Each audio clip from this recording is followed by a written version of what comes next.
Rumor is that they had a warning. Rumor is, it was Black Hat reviews, and that warning came in January. And then in the last 2 or 3 weeks, all of the reviews have been wiped out. Do you see all the basically random people just selling a shitty product with their picture now? Yeah, exactly.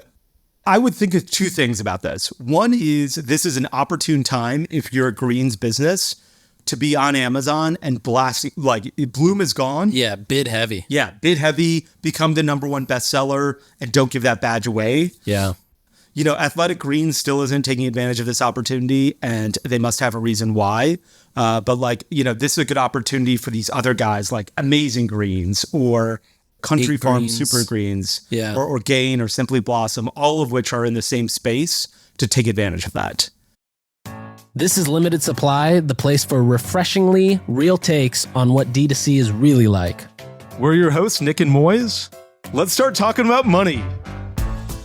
Hundreds of direct-to-consumer brands use Tatari's platform to buy and measure TV ads just like digital. They have deep publisher relationships that give you the best CPMs on linear and streaming TV.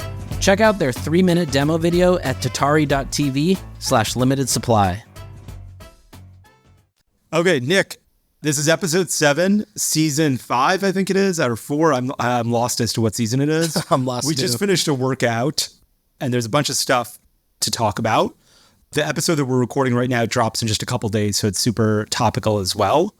I wanted to talk about 3 things, so I'm just going to jump right into it. Let's do it. The first is Bloom. Do you know Bloom? There's 3 Blooms. Okay, yeah. This is a Bloom that's an Athletic Greens competitor. Okay, yeah, Bloom Nutrition. Yeah, Bloom Nutrition. What are the other 2 Blooms, really? There's Bloom, which is almost like a tea powder business out of Canada. Okay. And then there's Bloom.com, BLUME.com, which is skincare.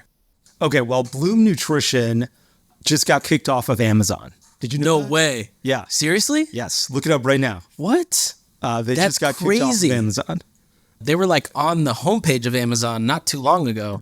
So they're off of Amazon. You'll see all their products were kicked off. They might have restarted them. Third parties might have started selling them again, but it's not Bloom that's selling them. I think. Oh yeah, these collections pages are blank. Yeah, there's no reviews, and the rumors are that they were doing $10 million a month on Amazon, $120 million a year on Amazon. And wow. They're big in Target as well, so it's not like the and Walmart. I think they're the #1 greens in Walmart. Is that right? Yeah. Okay. They've got over 5,000 reviews on one SKU in Walmart. On Walmart.com? Yeah. The hard part with the .coms is you can bring in your own reviews from your website. That's a good point with Bazaar Voice. Yeah. Not just Bazaar Voice. When we were at Native, we were going to Target, and Target's you need to use Bazaar Voice in order to get your reviews onto our site, and we contacted Bazaar Voice, and they're like, I think they said that they own our reviews if we give them to them. And they're like, moving forward, your reviews are actually our reviews. We own this, and you can't ever have our review again. And so we're like, no, we're not going to do that. And so we worked with Target to give them a CSV of all of our reviews, and they just uploaded them all. Oh, wow. So the day we launched Native at Target.com. They don't even have to vet 10,000 it? reviews. They didn't. I don't believe that there was any vetting like wow. that. Correct. Were you ever able to download Amazon reviews, or is that not able? No, yeah, okay, yeah. That's not cool. But Bloom was doing over $10 million a month. They're still big in Walmart. They're still big in Target. Their business is not over. Any idea? There's rumors as to why it's off of Amazon now. Any idea why? You want to take a guess? Yeah, a couple guesses. One is reviews, something to do with gaming reviews. That's exactly what it is. Ding, ding, ding, ding, ding. Wow. So I've heard that. I'm sorry. I was just looking up on Amazon. All of the reviews are gone. So you look at these products now. It has 8 reviews, 2.7 stars. 1 review, 3 stars. 1 review, 5 stars. 12 reviews, 2.5 stars. Just looking at Bloom right now on Amazon. Before they had thousands of reviews, these products. And so, the rumor is that they were running Black Hat review funnels. So what they did, apparently they got a warning. All of this is rumor. So, no one at Bloom has told me anything. I've just heard this through the grapevine. They got a warning from Amazon in January and didn't stop a review funnel. And the review funnel was basically putting a QR code on their bottle. Again, this is rumor. I didn't see this yet. And if you scan the QR code, they would say, hey, what do you think of Bloom Nutrition? And you're like, I love it. They're like, here, leave a review on Amazon.com. Oh, you don't like it? Okay, don't leave, tell us why. Here's an email. And that's illegal? Mm-hmm. What? That's not that black hat. That's not like, oh, let me hire a bunch of people at $2 an hour to just write, buy the product, write reviews. Yeah, that's right. You know who does this all over the place is apps on the Apple App Store. If you're using them, they're like, do you love this app? Right. I was going to say Hinge, but that's a bad example. Do you love the New York Times? Yes. Leave a review. No. Right. Okay. Yeah. Tell us why. No, they don't even say tell us why. Just keep using the app. Yeah, fair. And so the reviews on the App Store are gamed in that way. They've actually made it even easier now. You don't even have to go to the App Store. You can put the stars in the prompt. And then you can choose to leave a comment and go there. But okay. Wow, so that's totally fine by the FTC. Yeah. But this is not. This isn't an FTC thing. This is just an Amazon thing? Yeah. Amazon is like, hey, look, you're gaming reviews. A long time ago, people would be doing this on Facebook like there was no tomorrow. Buy one, get two free. Or buy one, get it for free. What you do is you'd click a Facebook ad, and they'd take you to a messenger bot. Yeah. And they'd say, buy this item, send us your order number, show us your 5-star review, and we will send you an Amazon gift certificate for the same amount, or we'll send you 2 free. Wow. And that's how people would game Amazon reviews. In 2017, I clicked on one of, it might still be happening, frankly. I clicked on one of those ads in, 2017, 2018. For the next 3 months, those are the only ads I saw. Buy one, get 2 free. Buy one, get 10 free on Amazon. Get this for free. And it'd be high-priced items. It'd be $70 or $100 item. And they're like, buy one, get 3 free. Just do what it takes to get, to game a 5-star review. That's crazy. And so I see those a lot less on Facebook. It doesn't mean that they're not happening anymore. That sounds fair to be black hat, but this almost doesn't. This is like you're putting a QR code that goes back to Amazon. Well, at first, the QR code says, what do you think of this product? Yeah. Then if you say, I love this I guess product, because it qualifies. So if there wasn't the qualification, it would have been totally fine. I think I'm not sure. I don't know enough about it.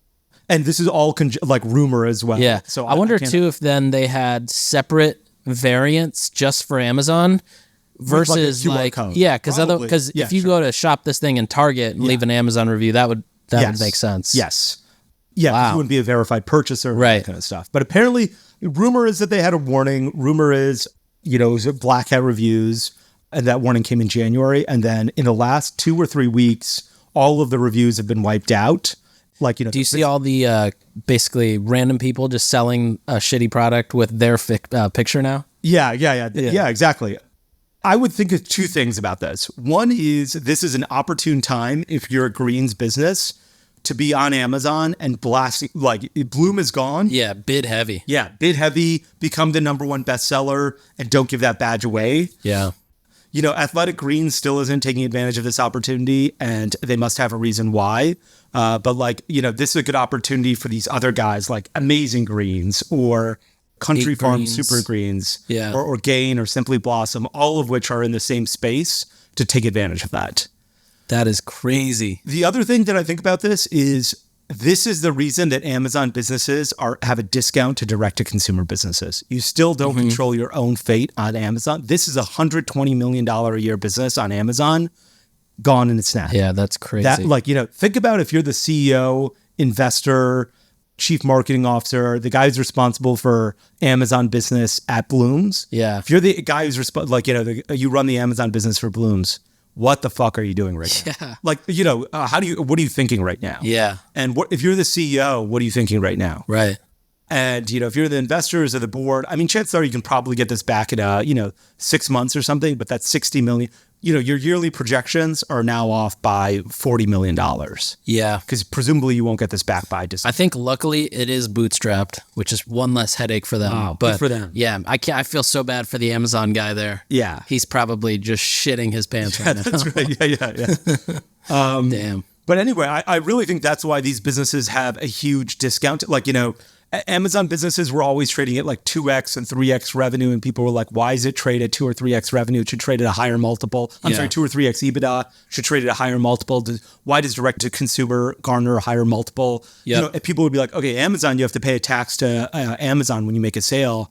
Direct-to-consumer, you have to pay a tax to Facebook when you make a sale. Right. But the reality is, this doesn't happen when, on Facebook generally isn't we're shutting down an ad account. They're like, we might not approve these ads, but once you're a big size business, you rarely see ad businesses shut down on Facebook. Yeah. The way this was overnight on Amazon. Yeah. We have a brand we work with that was spending a couple $100,000 a day on Facebook. Their ad account went down, and within 6 hours, it was back. Yeah, because you can talk to somebody. They're like, you just talk to somebody, and they're like, yeah, we want this business. All that kind of At some point, once you're spending enough money, you make relationships with people at Facebook who are like, we're gonna vouch for you, and like you're gonna fix your behavior, and we're gonna make this right. But in Amazon, it's much more of a black box, and it's much harder to do. And they're like, look, we've got a lot of monopsony power here when it comes to being the only platform where people sell, and so. They're still going to get the sale. It's just going to be another brand. That's right. For them, that doesn't even matter. That is actually, that is really true. Yeah. They're still going to get the sale. Anyway, I thought this was crazy. Nobody's been really talking about it. I was spending the last couple of weeks, or like the last week. How recent is this? Last 2 weeks. Oh, really? Yeah. Wow. No one's talked about this since. Yeah. I've been trying to find more information. I've been going around asking a bunch of Amazon people, people who sell on Amazon. Some of them have heard about it. Not everybody. Rumor is that it's reviews. There was a warning. It's down. The product pages, all the reviews are down. You're going to have to rebuild all those things. It's going to be hard to win that bestseller badge back. All of your subscriptions were probably canceled, you spent all this time trying to get subscribers and they're gone overnight. Damn. That's crazy. I totally forgot about that. Yeah. So it is a big loss. This is why Amazon businesses are discounted. And I think it's right that they're discounted. You got to be more careful when you get to be a big business. You can't take the same risks that if you're a young business, maybe you can take more risks. I'm certain you can take more risks, but this is why Tide or, Athletic Greens probably can't take the same risk as these guys can. Right. And these guys probably shouldn't have taken this big risk because, your business can disappear overnight. And especially after a warning. Yeah, especially after a warning. The question is just, did that warning get to the right people? I'm not sure. Could have gone to an inbox that no one reads to. Yeah, or an agency didn't make it up to the CEO that runs the Amazon business. Or maybe it did, and they're like, no, don't worry, we have a good relationship with these guys. And they're like, actually, the relationship is ours. We own the power. Yeah, that's our customer. Yeah. Those are our reviews, and that's our customer. That's right, yeah. Wow. Okay, well, I want to switch gears to another Amazon business. Okay.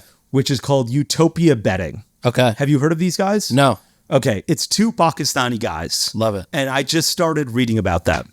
It's two brothers, and their names are Jabran and Adnan, okay? And they moved to the United States in 2005, so they have not been here for 2 decades. Wow. They started their Amazon business in 2010, and for 4 years, they were doing it on the side of running full-time jobs as consultants. Okay. They're both software developers. And so they're like, we were just running, we were real software developers. Our mother was like, you need to start a business to keep dad busy. And so they started selling, they had a couple, they imported some textiles and they tried to sell them. And the first guy they send them to, they're like, okay, send us the money for him. And the guy disappeared. And they're like, oh, there goes our money. And the same thing happened the second time. So they had some trouble getting their business going. Today, in 2023, they're the number 2 seller in Amazon USA. Wow. They are the number 1 seller on Amazon Canada. 60% of their sales are in the US, 12% of their sales are in Canada. What? And their sales are absolutely insane. 2016, $29 million. 2017, $90 million. 2020, $300. 2021, $400. This year, I've heard that they're trying to do $700 million in revenue. Damn. What are they selling? Linen products, towels and linen and bedding products. And it's called Utopia Bedding. And they're like, we are probably the largest brand for bedding, in the world. Damn, they've got some products with 153,000 reviews. That's nuts. It is nuts. And no one's heard of these guys. And one of these guys... Brooklyn and who? These guys, yeah. So they're one of them lives in Long Island. And, I watched all these interviews with him and he's wearing a suit and tie. Yeah. He hasn't left he's not in the DTC industry. And all the interviews I watched with him were on Pakistani things. He's talking to this thing called Open, which it brings together a bunch of Pakistanis who are successful. Mm-hmm. And a guy's like, hey, here's how I started my business. Here's what I do and all this stuff. So I watched 2 of these videos. One was in English. The other was in Urdu. Wow. I was like, wow, I get to practice my Urdu here. This is great. It's not a skill that I'm very good at. The number 1 seller on Amazon, of the top 5 sellers on Amazon, 4 of them are supplement businesses. This is the only non-supplement business. Wow. It is an absolutely bananas business. So 2016, 29 million. Next year, 90 million.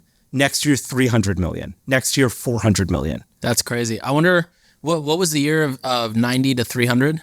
It took a few years. 2017, 90 million. 2020, 300 million. So it took 3 years there. Oh, wow. Yeah, the COVID bump probably helped them. But then they sustained. Yeah. Because I guess with Amazon, you get to keep your position, your ranking, authority. It's really... That's the upside of Amazon. Yeah. So people were like, the guy who was asking him questions was like, would you sell off of Amazon? Do you sell off of Amazon? He's like, 2% of our sales are off of Amazon. Wow. And he's like, it's so much easier to sell on Amazon. Yes, I could master Alibaba and maybe at, I don't know, Etsy or like eBay, but it would take 50% of my time and 50% of my team's time to go from 2% to 10%. Yeah. And like, also interesting, he didn't even bring up .com, just like other marketplaces. That's right. Yeah. So he has this really interesting story that, so he started manufacturing everything in China and then he's like, let me move this all to Pakistan. Nice. So now everything is manufactured in Pakistan. 80% is manufactured in-house. And so when I say in-house, I mean literally everything in-house. So he manufactures the bedding, yes.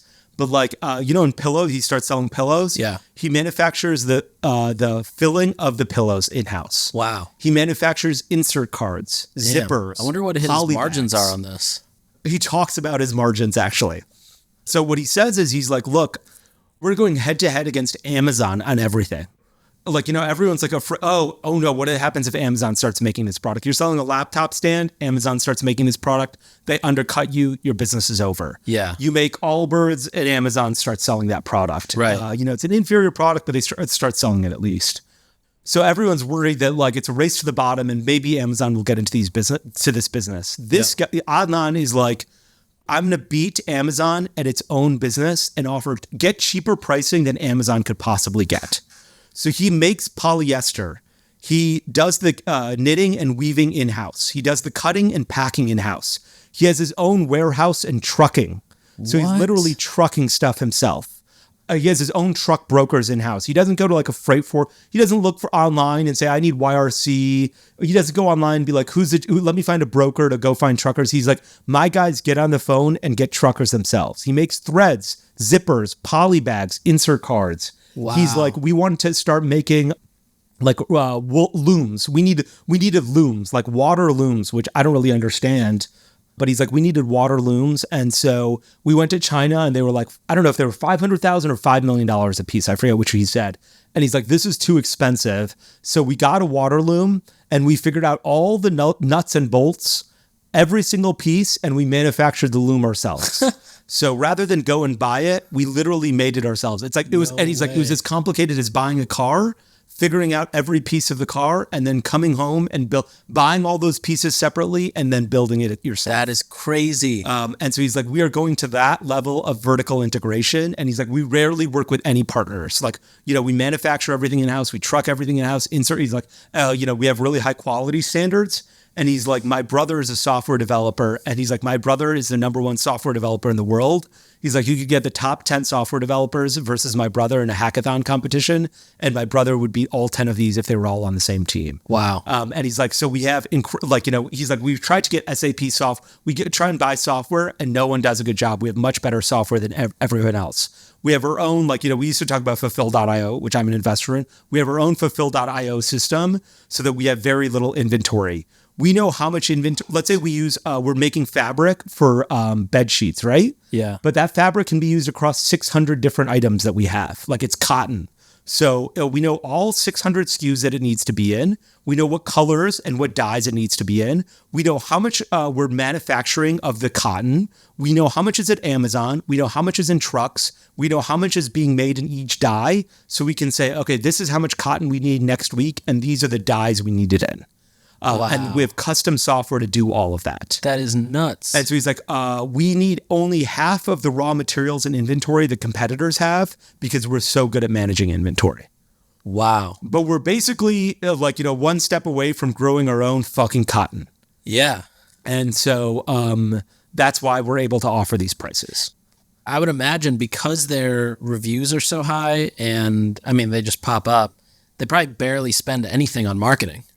Yeah, I mean, they're definitely, yeah, exactly. They're the best seller in basically every single betting category possible. Yeah. And this guy just started doing this 9 years ago. Wow. Like, in 9 years, and he's, $400 million in sales in 2021. That's insane. And nobody knows about this guy. Yeah. Some Pakistani guy. And I'm like, you need to be you need to be everywhere. Yeah. You need to be the Pakistan ambassador to the United States. You need to hang out with Joe Biden, Donald Trump, everybody. And, you need to be the representative of that country here. Exactly. And instead, you're sitting in Long Island getting more sales. Like, now you're doing what Moiz would do. Yeah, that's right. Now you need to become governor of New York. Yeah. I don't know, do something. And that is pretty badass. Yeah, he moved everything from China to Pakistan. No one's ever heard of this guy. The crazy thing is, like, I'm just on their Amazon storefront. It's not like they do anything fancy. Like, their font looks like Arial, and they just bold it or they make it thin. Yeah. That's it.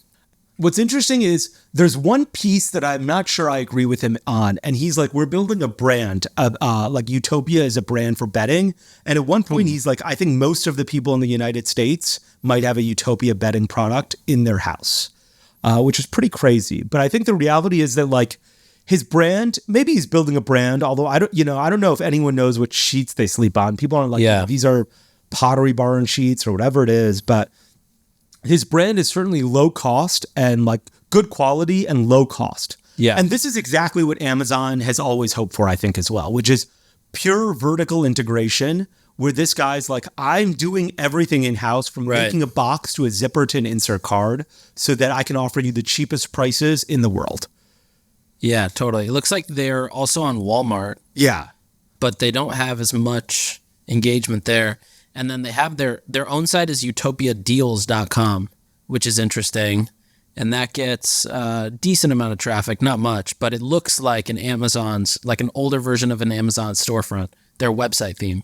So he said one is like at some point while the business was growing, they're like, we felt invincible. So what we tried to do is build Amazon in Pakistan. And he's like, we lost $1 million trying to build Amazon in Pakistan. He's like, that was our biggest loss. And I was like, you're doing $500 million in sales. You have zero, that doesn't count. Yeah. It's a drop in the bucket. Yeah. Then he's like, we tried to build a mobile game developer studio.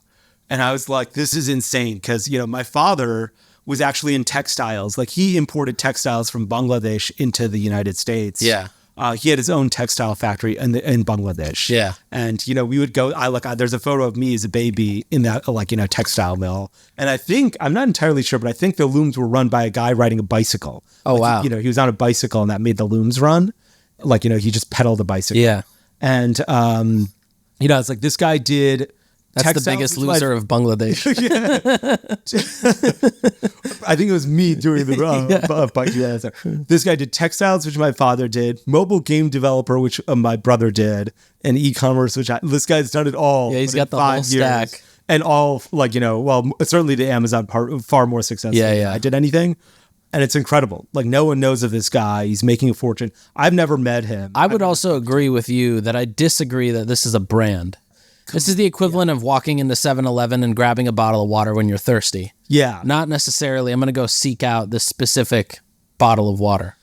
Yeah, I'm not sure if the brand represents just like low-cost bedding and low-cost linens, or if I don't think anyone's like, I sleep on Utopia bedding, but I do think that on Amazon, it represents good quality, low prices, incredibly vertically integrated. Yeah. So nobody, he's like, look, one of the questions was, how do you compete with Amazon? The guy asked him, and he's like, I answered this question. We literally do everything in-house. We save 3 to 5% because we do our own trucking, so there's no broker there. We make our own insert cards. We make our own bags. We make our own zippers. That saves us another 1%. And he's talking about competing with Amazon Basics or their own brands? Right. Amazon's own brands. He's like, we need to compete with Amazon and be cheaper than Amazon. And this is how you do it. And he's like, we think that no matter where you are, no matter where you make bedding, we can beat your price. We can basically do a better job than you can do because we're in Pakistan. The labor is cheap, real estate is cheap, and the labor talent is hardworking and good. Yeah. And so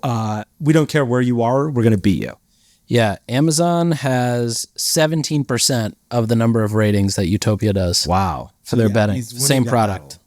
But the vertical integration was the craziest. And look, also made me realize I'm playing checkers in so many ways where I'm like, so many of us are, we're like, we're trying to get to, $25, $50 million. And we're trying to do just marketing. Yeah. And he's like, no, and I think that I always thought that I'm always like, that's the only way to win. You're never going to be able to compete on price. Like I always thought Dollar Shave Club was a big mistake because I'm like, you're trying to compete on price. You're never going to be able to win that war. Right. You need to compete on like product quality. Right. And this guy is like, no, I can compete on price and I'm going balls to the wall at getting the cheapest price possible by literally doing everything in-house. That's crazy. Did he mention like where he sees the next Amazon being built? Like where's the next place that traffic is getting big? Yeah, he mentioned he is like there is room in like Amazon Japan and Amazon he's like there is just room in international foreign basically. countries. Yeah. Because he's like 60% of our business is US, 12% is Canada, number 2 in US, number 1 in Canada. For betting now, he's actually number 1, and they don't even run ads because they just still show up in the top row. Yeah.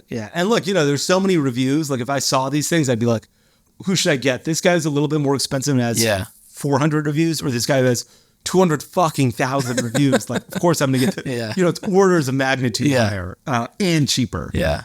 And like if you're on Amazon, you're probably like you're not like I'm looking for the nicest bedding in the world. I'm not looking for like Ritz-Carlton sheets. Yeah, no, you just need sheets. Yeah, I'm looking for sheets that are good, but that are priced reasonably. Right. And so he is like, there will be another Amazon. He's like, but like we don't know what that looks like today. And right now, Amazon is so dominant.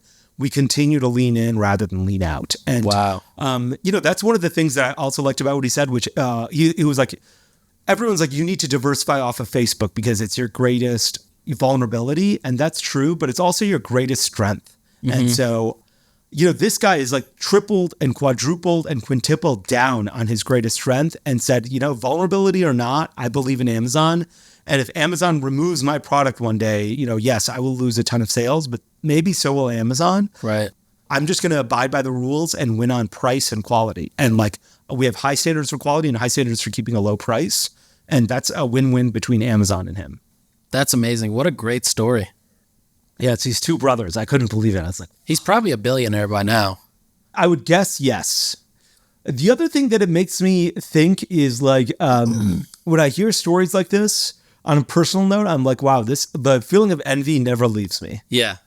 This guy is making more money than I am and has more money. And I'm like, wow, I need to build a bigger business. And I'm like, I'm not sure if that's the right thing that I want in my life right now. Right. And like that feeling. Yeah. I like, no, just like chasing, the next dollar. Got it. Chasing more and more money. Yeah. But like that feeling of envy is something that's very hard for me to control. Like when I see something like this, I'm like, wow, this, usually I'm like, oh, I had all these, we had disadvantages or whatever it was. Yeah. This guy came to America less than 20 years ago. Yeah. Started a business 5 years after that. He was a consultant. He still has a Pakistani accent and he has a $500 million business. And yeah. I'm like, from a personal side, I'm both incredibly proud that a Pakistani can do this. It inspires me, but also there's that little bit of envy that I wish I could get rid of internally. Yeah. I know that feeling. Yeah. You're just like, damn, what am I doing wrong? Yes. Or like, what are all the things that I'm doing wrong that this guy avoided? And why did he avoid it better than I avoided it? Yeah. And it's also like, why couldn't that be me? Oh, yeah. My life would be so much better. Yeah. It's even, I think your questions are better questions than the ones I ask myself. Your questions are like, how can I improve? Sure. Mine are like, oh man, not life is unfair, but like, fuck, I wish that was me. Yeah. And I don't know why. I don't know why I still have that feeling and can't get rid of it. I thought by now, I'm closing in on 40. I've made enough money where I don't need to worry about that really. Yeah. And I still have that like feeling, and I don't know how anyone ever gets rid of it.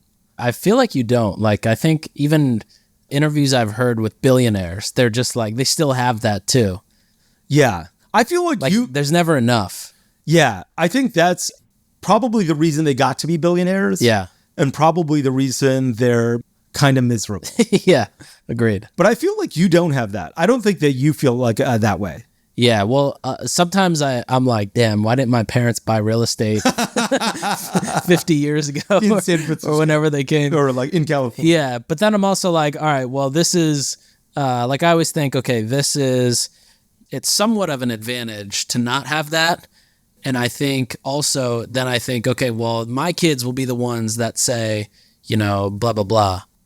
One of the reasons I love chatting with you is that you don't, like, even the way you're framing it, you're like, I wish my parents had bought all this real estate, which obviously makes a lot of sense. And then you're like, oh, my kids are going to be happy because I worked really hard. Yeah. I'm much more vicious and like jealous. Yeah. And that's a really bad emotion. And I thought making money would get rid of it when I see other people with money. Right. And I'm working to try and stop feeling that way. But it is like, I don't know how people stop feeling it. And it's hard. And like a lot of people I interact with, I can feel it towards me if they're like just starting out their business. And the reason I wanted to mention this is because I was like, I hope they start working on it much sooner than I started working on it. Because it's important, like, you're not going to be happy when you sell, like selling your business will give you the same moment of satisfaction that like, making out with a girl that you really like is going to get you, or having a fantastic dinner. Like it'll give you a day or a couple of days of satisfaction. Like, and then everything goes back to normal. Yeah, then everything goes back to normal. Yeah. One of my favorite interviews, I know this isn't about e-commerce, but one of my favorite interviews is with Tom Brady, and I think he's on 60 Minutes, and he's just won his like second Super Bowl. He's 27 years old, and they're like, "How do you feel?" And he's like, "Is this it?" He's like, that's how I felt when I won my second Super Bowl. I was like, this is it again? Wow. Like, this is what it takes to, like, I'm number one. I'm 27 years old. What the hell am I supposed to do with my life now? Yeah. I already won the championship. You guys aren't that good. I'm very good. And, he's like, I keep winning more, and this is it. So I hope that, like, people who are listening and sort of have that same feeling that I'm describing, which is, not a feeling that I think anyone is proud of, but something that we all have and sort of put it behind a bunch of walls. Yeah. I hope people start working on that because you're not going to get, like, it's worth getting rid of. Like, it's worth getting rid of more than building your businesses because it's what's going to make you happy and not becoming Adnan. Yeah, no, totally. You can't just rely on paid social and PPC for growth. Hundreds of brands like True Classic, Daily Harvest, and Manscaped have turned to TV advertising using Tatari's platform, and they're absolutely crushing their acquisition goals. Many of my own clients at Hooks also use Tatari.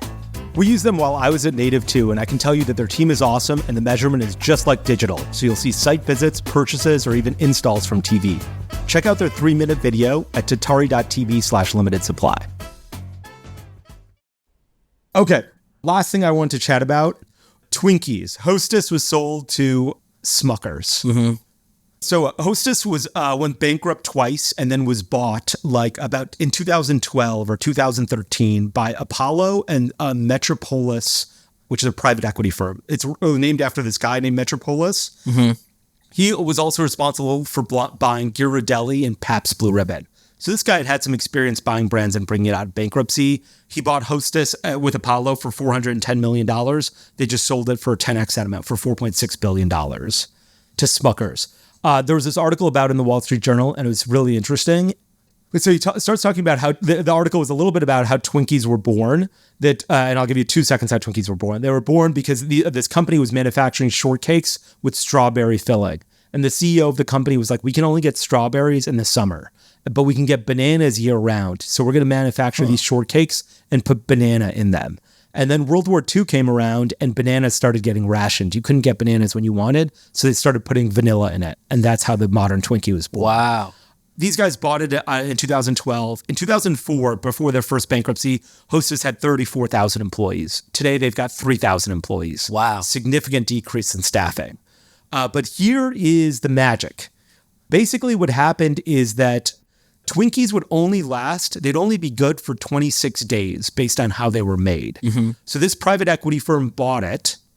And so as a result, they were only good for 26 days. So Hostess was like, we have Twinkies. Everyone loves Twinkies. Walmart wants Twinkies. Your convenience store and bodega wants Twinkies, but it's only good for 26 days. And that short lifespan means we need to deliver every week. Yeah. We make today, which is a Sunday. We deliver on Tuesday or Wednesday. That's already 3 days into the lifespan. Or, maybe we deliver next week. That's 7 days into the lifespan. Right. There's only 2 weeks left in the lifespan. And so we can't send it to like a distribution facility or something. We need to deliver it right when we make it. Right. And so as a result, we need a massive footprint of Twinkie sellers everywhere. So they had Hostess trucks all over the country delivering to convenience stores, Walmarts, all over the place. In the same way that, if you're selling milk or bread or eggs or meat, into a grocery store, you probably need to be close to that grocery store because it won't be good for very long. Right. These guys, what they did is they started using an enzyme and mold inhibitor technology. So basically, they made the Twinkie even more artificial to adjust the moisture of the product, and they extended the shelf life of the Twinkie from 26 days to 65 days. Wow. So now, instead of it going bad in 3.5 weeks, you've got 2 months. I can hear Justin Mayers crying right now. And so now they're like, we don't need to deliver every single fucking Walmart ourselves. Yeah. We can send it to the Walmart distribution center, and the Walmart distribution center can send it to each individual Walmart because there's plenty of shelf life. Similarly, we don't need to deliver. Is that where most of their employees were in the distribution? Actually, I'm not sure. It's possible, but they also said that they shut down a ton of their factories. Okay, got it. These guys were pre-bankruptcy. These guys were just operating in a really poor way. So I think they went from 15 factories to 3 factories. Okay, got it.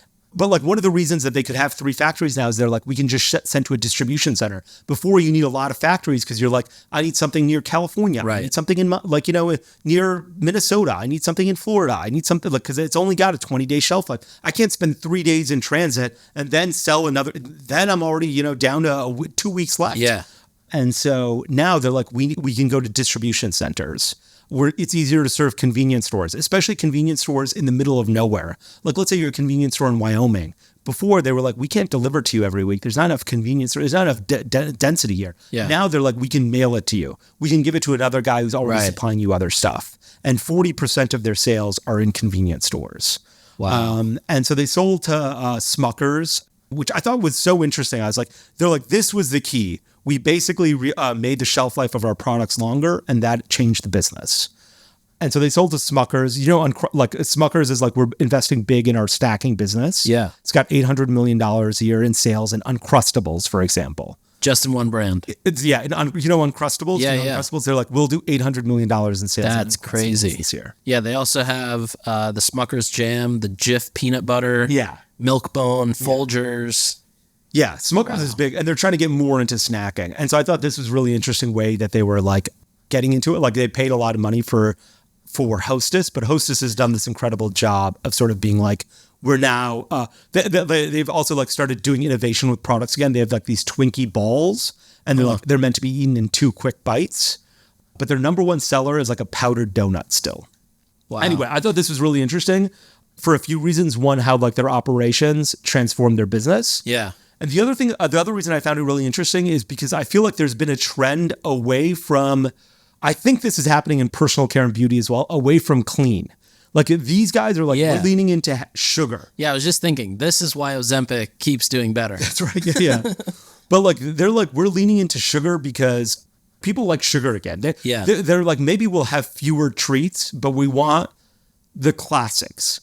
And I think, I talked to Mary Berry about this a while ago. We had dinner, and she's like, in personal care, she's like, what I've seen is that people are no longer all about natural ingredients. They're leaning into efficacy again, not natural. They want science. And so I thought that was really interesting because I was like, I wonder if that's what's happening here. Are we sort of enough with the Snackwell, 0 fat, 0 sugar, tastes like garbage snack? Right. And back into I'll just have one really terrible for you donut, but I want one that tastes good. Enough Halo Top. Yeah. Give me Ben & Jerry's, but give me I'll have a small amount of Ben & Jerry's instead of a whole tub of Halo Top. Yeah, I feel also there's going to be more brands playing in the middle. There's Doritos, which is on one side, and then there's kale chips on the other side, which taste like shit. Yeah. Or just any of these better for you snacks, which taste so bad. But I think there's going to be a healthy middle, which is it's going to be some calories. It's not going to be, there's a good gummy brand that just came out, Blocks, BLOX, which I invested in. And they have... it's gummy bears? Yeah, exactly. Little gummies. They're a fraction of what traditional gummies are, but they're not 0 calories, 0 sugar either. Yeah. They're somewhere in the middle, and they taste amazing. Weed. Yeah, they're not weed gummies. They're children's gummies. Okay, gotcha. Yeah, which actually brings me to the next idea here that I had, which is that, I don't know if you've seen the same, but I feel fundraising has, how there's when they talk about the rich getting richer and the poor getting poorer, in fundraising, the brands that really had lesser of a chance are having almost closer to 0 chance of fundraising. And on the flip side, the brands that were going to do well anyways are getting their fundraising done even faster. Well, let me dive into that with Blocks then. How do they get in touch with you first? So Blocks is made by Night Ventures, which is the same team behind Feastables, who we worked with to launch the Feastables brand. Gotcha. Okay. Yeah. And so they reach out to you and they're like, hey, we're launching this new brand. Do you want to invest? And was it like, hey, you're going to, like, did you put cash in, or are you like, hey, I'm just going to do all this stuff for free or for a lower amount and then I'll get it a share? Cash. Okay. But we did give some stuff in there too. And that was more so to just try to keep them happy, basically. Yeah. Did you invest in them because you really believe in the Night team? You really like the product? Or tell me your thesis. Yeah, so two things. So I hadn't tried the product. In fact, it was a juice box.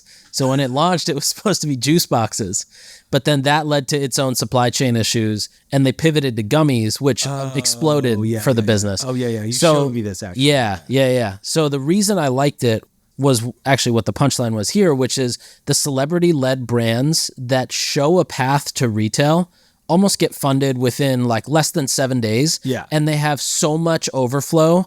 There's another one that I'll tell you the name of later, but it's a small beverage, like a canned beverage, with a deal from Walmart already. The company name has just been established. They just got the logo done and refined. And Walmart's already said, we're buying this many millions of product next year. And like this round, had an overflow of millions of dollars of people who wanted to get in. And there's a celebrity associated. There's a celebrity associated. But had there not been a celebrity associated, they wouldn't get the Walmart deal. They probably wouldn't get all the, they wouldn't get the funding. And then there's a lot of other companies I've seen where I talked to them 6 to 8 months ago. They said they were raising. I never put the check in because I didn't personally want to. But then I got an update recently saying, "Oh, we're actually we're not fundraising anymore. Like we're just not going to fundraise. We can't fundraise. We're going to try again at a later time." Yeah, I do think that's like celebrity brands with a path to retail, a clear path to retail, seem to do incredibly well. Yeah, or at least have like a good. I should say at least have good bones to start, right? Right. You're just like, okay, we're going to sell in retail. There's a celebrity behind it. She's going to go to Sephora and make it huge, or go to Walmart, and Walmart's going to love that because it's good PR when Sophia, from Faraga goes to Walmart. Right. And people are like, oh, look, this rich, amazing, beautiful celebrity is at Walmart shopping. Right. Walmart's so great. So I think Walmart likes it. Sophia's like, great, I got my product. So I understand why that. Yeah, and Walmart's been doing a ton of these like celebrity or influencer brand deals lately. Yeah. And I think they sort of see it as a way to make their brand cool again also among younger shoppers. Yeah. Like it's a huge sales play, but I think it's also their brand team is probably going gangbusters over it. Yeah. And they also put, at least for some of these brands, they put like a 12-month exclusivity before you can say, all right, I'm going to Target, 7-Eleven, Kroger, etc. Yeah. After Native got into Target, we did a short exclusivity period with them, which I believe was 6 months. And then one of their executives was like, we need to make sure exclusivities are much longer moving forward. Harry's, Native. Did they try to buy you in for more? No, but what we did do is we're like, there was an unsaid, when we have new innovation, we come to you first. I see. Because you're Native resonates with this with this brand more than anybody. What did you see as the big your top 3 wholesale accounts? What did you see as the difference in the shopper personas? Massive. So let's say between Walmart and Target. Yeah. We were well prepared for this because Secret Clinical, which also is our price point. Yeah. They're like, look, we do well at 400 or 500 Walmarts. I forgot how many it was. And they're like, we don't do well at any of the other ones. And how many Walmarts are there? 4,400. Okay. So they're like, we do well 400 and we do not much sales in 4,000. Yeah. And I get it because there are Walmarts and zip codes where the average per capita income is $25,000 per year, Yeah. And so it's hard to be able to swing for a $12 deodorant then. And so we did there were 1,800 Targets we were in, and this is all public information, so I'm not it's all on Nielsen. We were doing I can't remember, $1 million a week, I think, in retail sales. Wow. Across those 1,800 locations. And in Walmart, we were in double the amount, we were in 4,200, double the number of Targets, and we were doing half the sales. Wow. So Target was 4x more productive, basically, than Walmart was. One of the things that we were always trying to avoid was Costco. Why? Because we knew that Costco would sort of say, we need way cheaper pricing than everybody. This sells for 12. Yeah, they'll just negotiate you hard up front. They'll be like, okay, give it to us at whatever price you sell to everybody else at, and we're going to sell it for cheaper. So we're going to put these 3 units in. You sell them out for $30 on your own website. We're going to be $25. Then it would cause a pricing war. You know what's funny?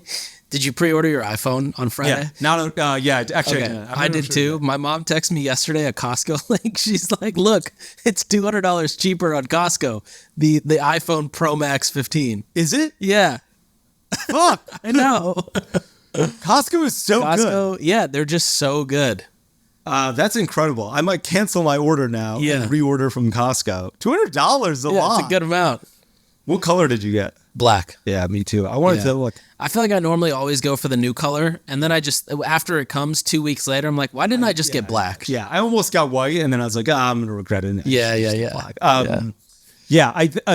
So we were always trying to avoid Costco because we're like, this is going to create a pricing war. Yeah. They're going to be $25, then Walmart's going to say, we need this for $25, then Amazon's going to be like, we need this for $25, and basically if you get into Costco, you've ruined your whole business. Yeah. So we tried to avoid Costco, believe it or not, although I think it is an incredible chain. Like, if I could get into Costco, if I was a new brand, I might go into Costco first, especially if I had not been in retail. I'm getting new, great brand awareness.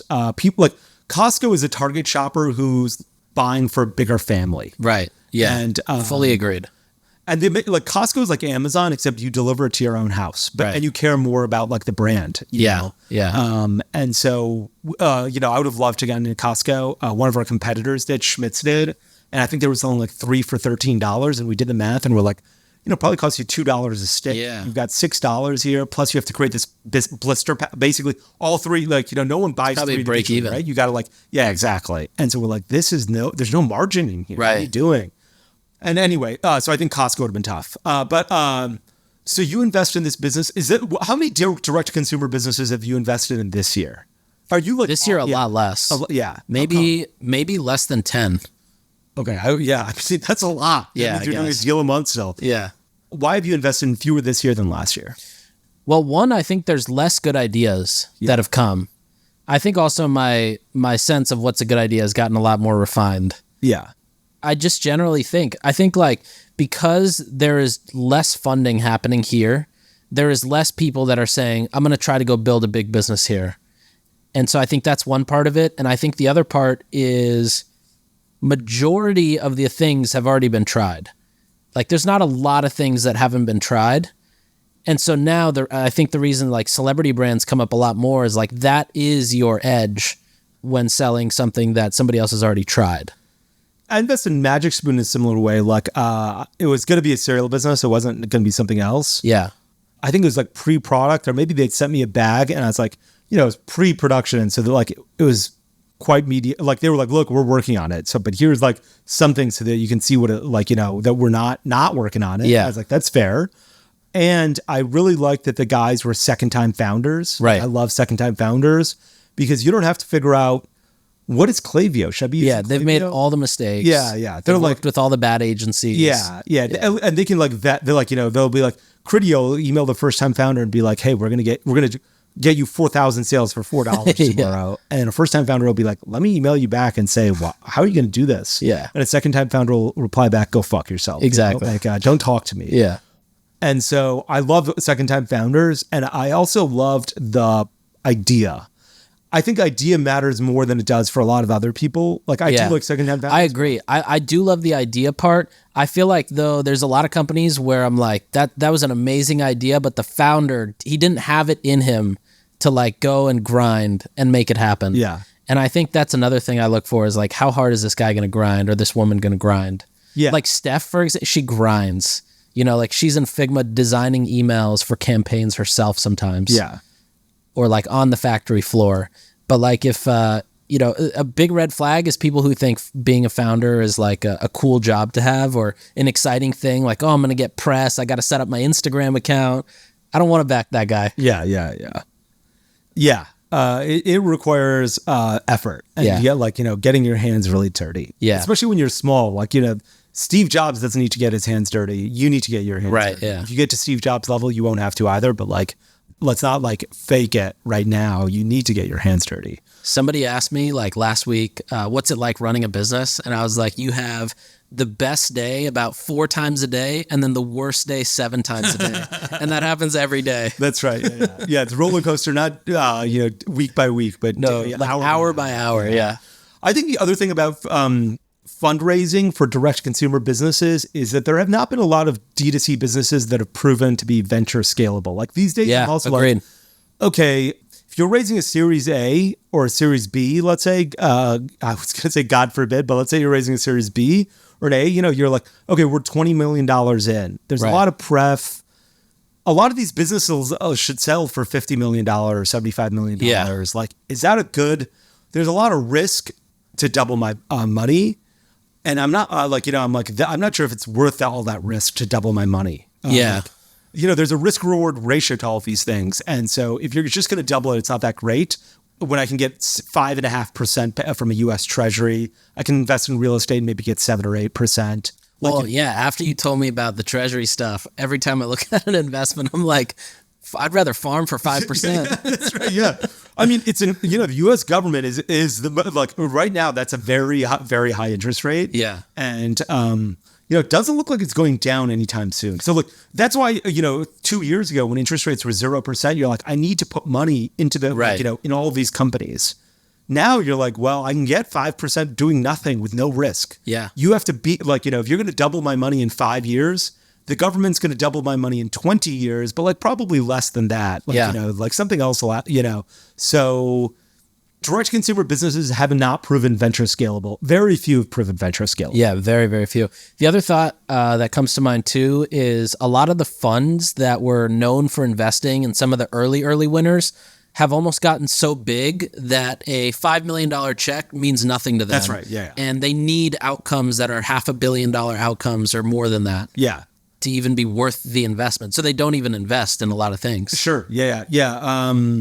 That's absolutely right. Like there was a great example when we were trying to fundraise. I really Mavron reached out to me and was like, this woman who was, I think, an associate at the time, her name's Anargia.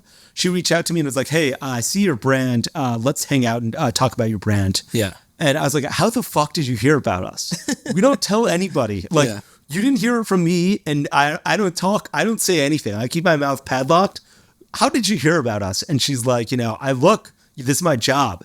I was like, I cannot believe you found out about us. Yeah. And she's like, we want to invest. I think they were like, we want to invest in this business. I was like, no. But I was like, I'm not ready to raise money right now. At some point that changed. I went to another VC fund who I'm not going to name, and I pitched them. And I remember showing them my deck. It's just me and the partner in her office. I pulled up my laptop. I was like, here's my deck. And I showed her our revenue, and our revenue was climbing, obviously. And she's like, this is cumulative revenue. So basically every month is stacked on top of each other. And I was like, no, this is monthly revenue. Yeah. Every month we're growing the business. This isn't add every month together to get this thing. And so I was like, no, this is monthly revenue. Wow. And then I was just silent. Yeah. And so I was like, should I end Shut the laptop, walk out. So that woman was like, okay, we're ready to invest, and we'll invest $3 million at a $30 million valuation or $30 million at a $300 million valuation. Huh. We'll give you either valuation you want, which is, 10x one versus the other. And she's like, if you take the 3, you can sell for 60, 90, probably the next year or two. Go home, we'll all be happy. If you take the 30, you've got to work here for 5 more years. And I really appreciated her bluntness. Yeah. Because I wasn't it wasn't like she, it was very clear the valuations were sort of arbitrary. She was willing to offer me 30 or 300. Right. And then she's like, but if you take the 300, you have to work here and you've got to make this $1 billion business. You can't go home at 500. Yeah. And I was like, that's fucking crazy. I couldn't believe it. And, I was like, I'm not sure if I want to work here for 5 more years. And I didn't want to, I think. And I was like, $3 million isn't going to do anything for us. So why would I take I don't need I don't want the 3 and I don't want the 300. Right. So we didn't end up raising it from her. But I really appreciated that bluntness. I feel like a lot of people are like, how are these valuations made up? They're often just made up like that. Exactly. Yeah. People who are like, this is what it's going to require from you. Yeah. On the other hand, all these companies that raised at 100 valuation doing, 100,000 in revenue are basically falling apart.